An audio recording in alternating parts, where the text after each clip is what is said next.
Hello viewers ನಮಸ್ತೆ welcome back to ಲೇಖನಾಸ್ vlog ಹೇಗಿದ್ದೀರಾ ಎಲ್ಲ hope all are doing good. So ಇವತ್ತು ನಾವು ಸಿಂಗಾಪುರಿಂದ ಹೊರಡ್ತಾ ಇದ್ದೀವಿ ಬ್ಯಾಂಗ್ಳೂರ್ಗೆ. ಹಾಗಾಗಿ ನಾವಿದ್ದಂಥ ಹೋಟೆಲ್ನ ಎಕ್ಸ್ಪ್ಲೋರ್ ಮಾಡೋ ಅಂತ ವಿಡಿಯೋ ಕ್ಯಾಪ್ಚರ್ ಮಾಡ್ಕೊತಾ ಇದ್ದೀವಿ. ಸೊ ಇಲ್ಲಿ ಪ್ಲೇ ಏರಿಯಾ ಇದೆ, ಹಾಗಾಗಿ ಲೇಖನನ ಕರ್ಕೊಂಡು ಪ್ಲೇ ಏರಿಯಾದಲ್ಲಿ ಸ್ವಲ್ಪ ಹೊತ್ತು ಆಟ ಆಡಿಸ್ಕೊಂಡು ಆಮೇಲೆ ಆಫ್ಟರ್ನೂನ್ ನಮಗೆ ಫ್ಲೈಟ್ ಇತ್ತಿತ್ತು, ಹಾಗಾಗಿ ಸ್ವಲ್ಪ ಹೋಟೆಲ್ ಎಕ್ಸ್ಪ್ಲೋರ್ ಮಾಡಿಬಿಟ್ಟು ಹೋಗೋಣ ಅಂತ. ವೆದರ್ ಸ್ವಲ್ಪ ಕೋಲ್ಡ್ ಇತ್ತು, ಹಾಗಾಗಿ ಸ್ವಿಮ್ಮಿಂಗ್ ಪೂಲಲ್ಲಿ ಲೇಖನನ ಆಟ ಆಡ್ಲಿಕ್ಕೆ ಬಿಡ್ಲಿಲ್ಲ. ಬಟ್ ಅವಳು ಸ್ವಲ್ಪ ಹಠ ಮಾಡ್ತಾ ಇದ್ಲು, ಸೊ ಮಕ್ಳು ಹಾಗೆ ಅಲ್ವಾ.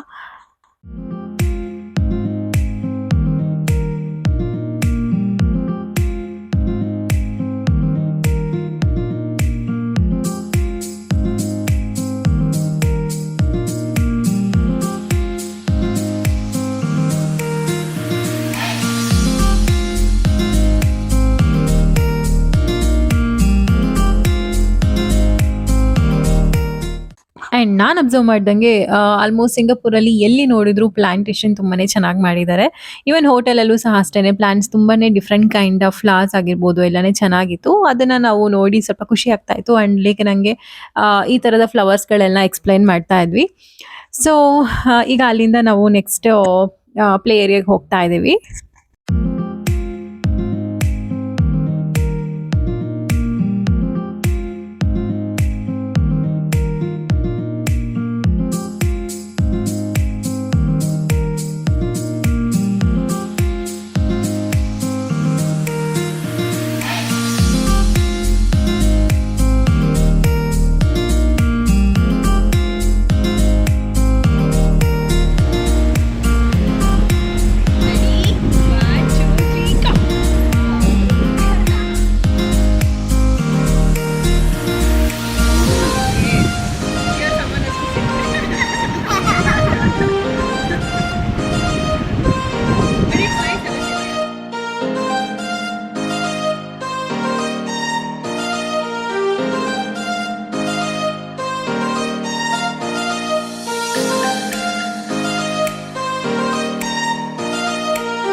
ಪ್ಲೇ ಏರಿಯಾದಲ್ಲಿ ಆಪ್ಷನ್ ಸ್ವಲ್ಪ ಕಡಿಮೆ ಇತ್ತು, ಬಟ್ ಮೇಂಟೆನೆನ್ಸ್ ತುಂಬ ಚೆನ್ನಾಗಿತ್ತು.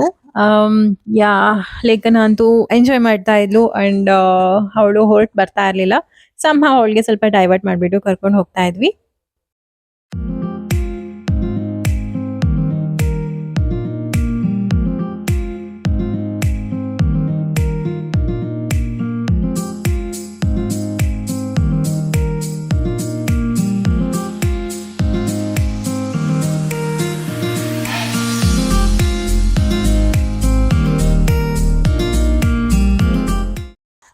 ಆ್ಯಂಡ್ ಲಾಸ್ಟ್ ವಿಡಿಯೋದಲ್ಲಿ ಹೇಳಿದ ಹಾಗೆ ಸೊ ಇವತ್ತು ನಾವು ಹೊರಡ್ತಾ ಇದ್ವಿ, ಹಾಗಾಗಿ ಹೋಟೆಲಲ್ಲಿ ಎಷ್ಟು ಥರದ ಫುಡ್ ಎಲ್ಲ ಅವೈಲೇಬಲ್ ಇತ್ತು ಆ್ಯಂಡ್ ಹೇಗಿತ್ತು ಅಂತ ಹೇಳಿಬಿಟ್ಟು ಒಂದು ಫ್ಯೂ ಕ್ಲಿಪ್ಪಿಂಗ್ಸ್ ಆ್ಯಡ್ ಮಾಡ್ತಾ ಇದ್ದೀನಿ. ಇಲ್ಲಿ ಆ್ಯಕ್ಚುಲಿ ಸುಮಾರಷ್ಟು ಐಟಮ್ಸ್ ಇತ್ತು, ಬಿಕಾಸ್ ಡಿಫ್ರೆಂಟ್ ಕಂಟ್ರೀಸಿಂದ ಬರ್ತಾರಲ್ವ. ಹಾಗಾಗಿ ಇಲ್ಲಿ ನೋಡ್ತಾ ಇದ್ದೀರಾ ನೀವು, ಲೆಮನ್ ರೈಸ್ ಇದೆ ಆ್ಯಕ್ಚುಲಿ. ನೋಡ್ಲಿಕ್ಕೆ ತುಂಬಾ ಕಲರ್ಫುಲ್ ಆ್ಯಂಡ್ ನೋಡಿದರೆ ತಿನ್ನಬೇಕು ಅನ್ನೋ ಥರ ಅನಿಸ್ತಿತ್ತು. ಬಟ್ ಟೇಸ್ಟ್ ಮಾತ್ರ ಸ್ವಲ್ಪನೂ ಚೆನ್ನಾಗಿರಲಿಲ್ಲ. ಹಾಗೆಯೇ ಸುಮಾರಷ್ಟು ಐಟಮ್ಸು ಸಹ. ಈ ಥರದನ್ನೆಲ್ಲ ನೋಡಿದಾಗ ನಮ್ಮ ಇಂಡಿಯನ್ ಫುಡ್ ಇಂಪಾರ್ಟೆನ್ಸ್ ಗೊತ್ತಾಗತ್ತೆ. ಆ್ಯಂಡ್ ನನ್ಗನ್ಸಿದ್ದು ನಾವು ಬೇರೆ ಕಂಟ್ರಿಗೆ ಬಂದಾಗ ಅಲ್ಲಿನ ಫುಡ್ ಟ್ರೈ ಮಾಡೋದು ಇಂಪಾರ್ಟೆಂಟ್ ಅನಿಸುತ್ತೆ. ಬಿಕಾಸ್ ಇಂಡಿಯನ್ ಫುಡ್ ಅವರಿಗೆ ಅಷ್ಟೊಂದು ನಮ್ಮ ಥರ ಮಾಡ್ಲಿಕ್ಕೆ ಬರೋದಿಲ್ಲ, ಹಾಗಾಗಿ ಟೇಸ್ಟ್ ಓಕೆ ಇರುತ್ತೆ.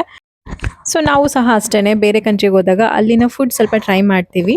ಸೊ ಇಷ್ಟ ಆಯಿತು ಅಂದರೆ ಕಂಟಿನ್ಯೂ ಮಾಡ್ತೀವಿ, ಇಲ್ಲ ಅಂದರೆ ಇಂಡಿಯನ್ ರೆಸ್ಟೋರೆಂಟ್ಸ್ನ ಸರ್ಚ್ ಮಾಡಿಕೊಂಡು ಹಾಗೆ ನಾವು ಬ್ರೇಕ್ಫಾಸ್ಟ್ ಆ್ಯಂಡ್ ಲಂಚ್ಗೆ ಹೋಗ್ತಾ ಇರ್ತೀವಿ.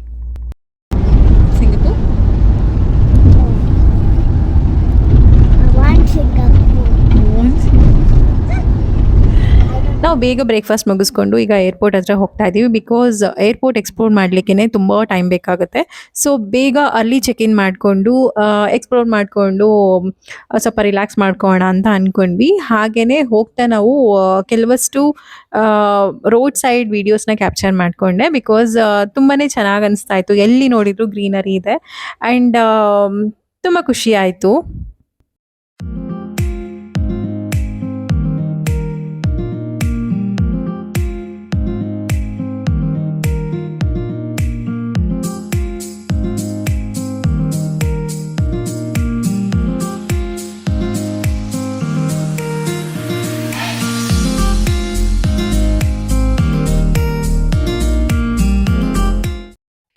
ಯೆಸ್.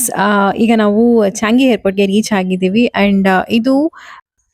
ಇದು one of the most beautiful and awarded airports in the world actually. ತುಂಬಾ ಅಂದ್ರೆ ತುಂಬಾ ಬ್ಯೂಟಿಫುಲ್ ಆಗಿದೆ. ಜಸ್ಟ್ ನೀವೇ ಎಕ್ಸ್‌ಪ್ಲೋರ್ ಮಾಡಿ. ಇವಾಗ ನಾವು ಜುವೆಲ್ ಚಾಂಗಿ ಸ್ಟನ್ನಿಂಗ್ ಗ್ಲಾಸ್ ಡೋಮ್ ಹತ್ರ ಇದ್ದೀವಿ. ಇದು ಬಂದ್ಬಿಟ್ಟು ಟರ್ಮಿನಲ್ 1 ಇದೆ. ಸೊ, ನೀವೇನಾದ್ರೂ ಪ್ಲಾನ್ ಮಾಡ್ತಾ ಇದ್ರೆ ಸ್ವಲ್ಪ ಕನ್ಫ್ಯೂಷನ್ ಆಗುತ್ತೆ terminal 1 and terminal 2. So, glass dome ಹತ್ರ ವಿಸಿಟ್ ಮಾಡಬೇಕು ಅಂದರೆ ಟರ್ಮಿನಲ್ 1ಗೆ ಬಂದು ಗ್ಲಾಸ್ ಡೋಮ್ ಹತ್ರ ವಿಸಿಟ್ ಮಾಡಿ ಅರ್ಲಿ ಚೆಕ್ ಇನ್ ಮಾಡಿಕೊಂಡು, ಇಲ್ಲ ಅಂದರೆ ಬ್ಯಾಗೇಜಸ್ ಎಲ್ಲ ಒಂದು ಕಡೆ ಸ್ಟೋರ್ ಮಾಡಿ ಆಮೇಲೆ ನೀವು ಎಕ್ಸ್ಪ್ಲೋರ್ ಮಾಡ್ಬೋದು. And it's just beautiful. ತುಂಬ ಅಂದರೆ ತುಂಬಾ ಚೆನ್ನಾಗಿ ಮಾಡಿದ್ದಾರೆ LED ಇದರಲ್ಲಿ ಸ್ಕ್ರೀನಲ್ಲಿ.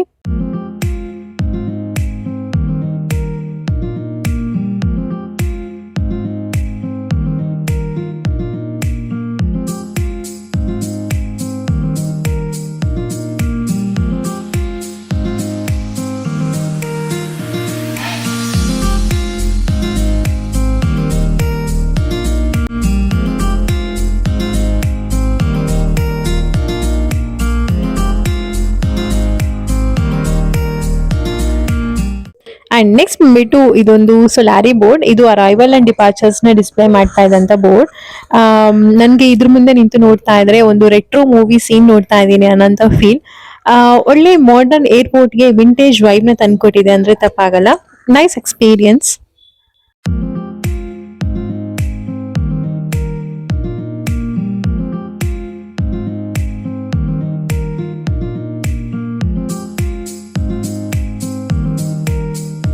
ಆ್ಯಂಡ್ ನಾವಿವಾಗ ಟರ್ಮಿನಲ್ 1ಇಂದ ಟರ್ಮಿನಲ್ 2ಗೆ ಹೋಗ್ತಾ ಇದ್ದೀವಿ.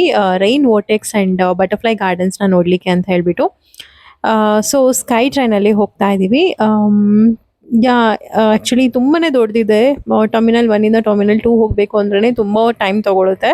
ಆ್ಯಂಡ್ ಸಿಕ್ಕಾಪಟ್ಟೆ ವಾಕ್ ಮಾಡಬೇಕು ರೀ. ತುಂಬ ದೊಡ್ಡದಿದೆ ಏರ್ಪೋರ್ಟ್.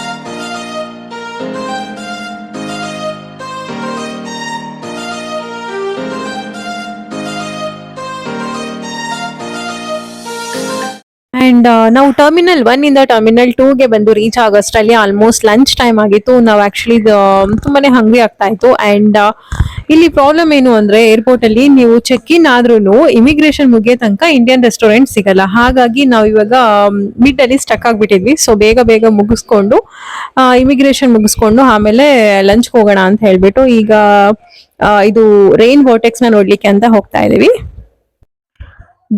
ಫೈನಲಿ ನಾವು ಇವಾಗ ರೈನ್ ವೋರ್ಟೆಕ್ಸ್ ಮುಂದೆ ಇದ್ದೀವಿ. And this is the world largest indoor waterfall ಅಂತೆ. ಆ್ಯಂಡ್ ಈ ಒಂದು ಲಶ್ ಗ್ರೀನರಿ ಒಳಗಡೆ ಸಿಕ್ಕಾಪಟ್ಟೆ ಚೆನ್ನಾಗಿದೆ. ಇದು ನೈಟ್ ಇನ್ನೂ ತುಂಬ ಚೆನ್ನಾಗಿರುತ್ತೆ ಅಂತ ಹೇಳ್ತಾರೆ. ನಾವಿವಾಗ ಮಾರ್ನಿಂಗ್ ನಮ್ಮ ಫ್ಲೈಟ್ ಇದ್ದಿದ್ದು ಆಫ್ಟರ್ನೂನ್. ಹಾಗಾಗಿ ನಾವು ಮಾರ್ನಿಂಗ್ ವ್ಯೂ ನೋಡ್ತಾ ಇದ್ದೀವಿ. ಯಾರೆಲ್ಲ ಫ್ಯೂಚರಲ್ಲಿ ನೈಟ್ ವಿಸಿಟ್ ಮಾಡ್ತೀರಾ with the music and lights ಜೊತೆಗೆ ನೋಡ್ಬೋದು. ಅದು ಸಹ ತುಂಬಾ ಚೆನ್ನಾಗಿರುತ್ತೆ.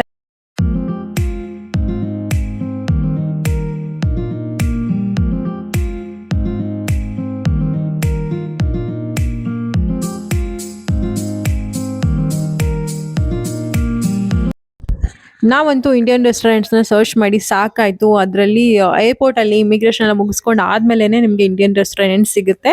ಸೊ, ನಮಗೆ ಫೈನಲಿ ಇದು ಕಾವೇರಿ ಇಂಡಿಯನ್ ರೆಸ್ಟೋರೆಂಟ್ ಅಂತ ಹೇಳ್ಬಿಟ್ಟು ಸಿಕ್ತು. ಆ್ಯಂಡ್ ಇದು ಆ್ಯಕ್ಚುಲಿ ಟರ್ಮಿನಲ್ 1ಅಲ್ಲಿ ಇತ್ತಂತೆ. ಈಗ ಟರ್ಮಿನಲ್ 2ಗೆ ಮೂವ್ ಮಾಡಿದ್ದಾರೆ.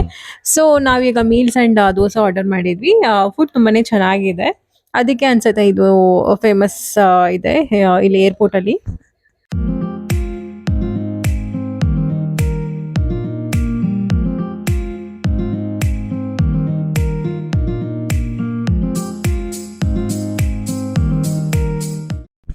ಸೊ ನಾವಿವಾಗ ಟರ್ಮಿನಲ್ 2 ಇಂದ ಟರ್ಮಿನಲ್ 3ಗೆ ಮೂವ್ ಆಗಬೇಕಾದ್ರೆ ಇಲ್ಲೊಂದು stunning and iconic ceiling view ಕಾಣಿಸ್ತು. ತುಂಬಾನೇ ಚೆನ್ನಾಗಿ ಮಾಡಿದ್ದಾರೆ. ಇದು ನ್ಯಾಚುರಲ್ ಸ್ಕೈಲೈಟ್ ಇಂದ ಮಾಡಿರೋ ಅಂಥದ್ದು. ಇದು ಒಂದು ಮಾಸ್ಟರ್ ಪೀಸ್ ಅಂತಾನೆ ಹೇಳ್ಬೋದು ಈ ಒಂದು ಏರ್ಪೋರ್ಟ್ ಅಲ್ಲಿ. ಆಕ್ಚುಲಿ ಸಿಂಗಾಪುರ್ ಏರ್ಪೋರ್ಟ್ ನೋಡ್ಲಿಕ್ಕೇನೆ ಆಲ್ಮೋಸ್ಟ್ ಒನ್ ಡೇ ಬೇಕು, from morning to till evening. ತುಂಬಾನೇ ದೊಡ್ಡದಿದೆ ಅಂಡ್ ತುಂಬಾನೇ unique and different kind of architectures ಇಂದ ತುಂಬಾನೇ ಅಟ್ರಾಕ್ಟಿವ್ ಆಗಿದೆ ಅಂತ ಹೇಳ್ಬೋದು. ಆ್ಯಂಡ್ ಮಕ್ಕಳಿದ್ರೆ ಅವರು ತುಂಬಾನೇ ಚೆನ್ನಾಗಿ ಎಂಜಾಯ್ ಮಾಡ್ತಾರೆ. ಸೊ ಇವಾಗ ಮೇಲ್ಗಡೆ ರೂಫಲ್ಲಿ ನೋಡ್ತಾ ಸೀಲಿಂಗ್ನ ಎಂಜಾಯ್ ಮಾಡೋದಲ್ದೇ ಕೆಳಗಡೆ ನಾವು ಟೈಲ್ಸಲ್ಲೂ ಸಹ ಅವರು ವಾಟರ್ ಫ್ಲೋ ಥರ ಏನೋ ಅರೇಂಜ್ ಮಾಡಿದ್ದಾರೆ. ತುಂಬಾನೇ ಚೆನ್ನಾಗಿ ಬಂದಿದೆ. ಲೇಖನ ಆ್ಯಕ್ಚುಲಿ ಇಲ್ಲಿ ಫಿಶಸ್ನೆಲ್ಲ ನೋಡಿಬಿಟ್ಟು ತುಂಬಾನೇ ಎಂಜಾಯ್ ಮಾಡ್ತಾ ಇದ್ಲು. ಆಲ್ಮೋಸ್ಟ್ ಇಲ್ಲೇ ಒಂದು 10 to 15 ಮಿನಿಟ್ಸ್ ಆಟ ಆಡ್ತಾ ಇದ್ಲು ಅಂತಲೇ ಹೇಳ್ಬೋದು.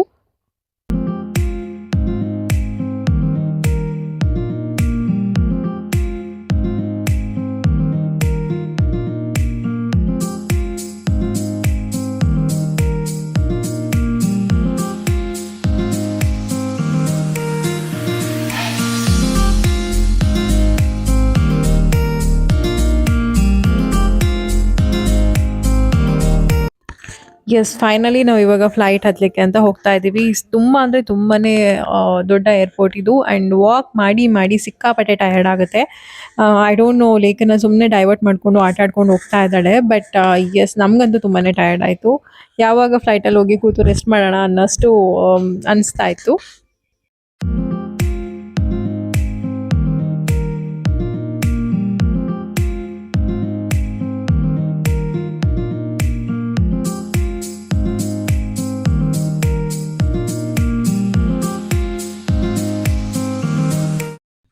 ಅಷ್ಟೆಲ್ಲ ಓಡಾಡಿ ಆ್ಯಂಡ್ ತುಂಬಾನೇ ಟಯರ್ಡ್ ಆಗಿತ್ತು. ಹಾಗೆ ಕೂತು ಟ್ರಾವೆಲ್ ಸ್ಟಾರ್ಟ್ ಆದಮೇಲೆ ಈ ಒಂದು ವ್ಯೂ ನೋಡಿಕೊಂಡು ನಾವು ಕಳೆದೋದ್ವಿ ಅಂತಲೇ ಹೇಳ್ಬೋದು. ತುಂಬಾನೇ ಅದ್ಭುತವಾಗಿ ಕಾಣಿಸ್ತಾ ಇತ್ತು ಕ್ಲೌಡ್ಸ್ ಎಲ್ಲ. ಸೊ ನಾನು ಕೆಲವಷ್ಟು ವೀಡಿಯೋಸ್ ನಾನು ಕ್ಯಾಪ್ಚರ್ ಮಾಡಿದ್ದೀನಿ ಫ್ಲೈಟ್ ಜರ್ನಿಯಲ್ಲಿ ಕ್ಲೌಡ್ಸ್ ಹೇಗೆ ಕಾಣಿಸ್ತಾ ಇತ್ತು ಅಂತ. ತುಂಬಾನೇ ಚೆನ್ನಾಗಿದೆ. ನೀವು ಸಹ ನೋಡಿ ಎಂಜಾಯ್ ಮಾಡ್ತೀರಾ ಅಂತ ಅನ್ಕೊಳ್ತೀನಿ.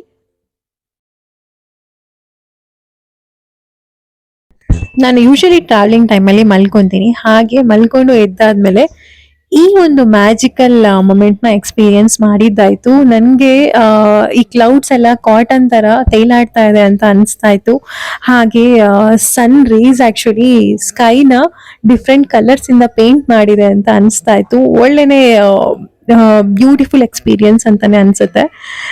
ಸೊ ಸಮ್ಟೈಮ್ಸ್ ನನಗೆ ಟ್ರಾವೆಲಿಂಗ್ ಈ ಥರದ ಮ್ಯಾಜಿಕಲ್ ಎಕ್ಸ್ಪೀರಿಯನ್ಸ್ನ ತಂದುಕೊಡುತ್ತೆ.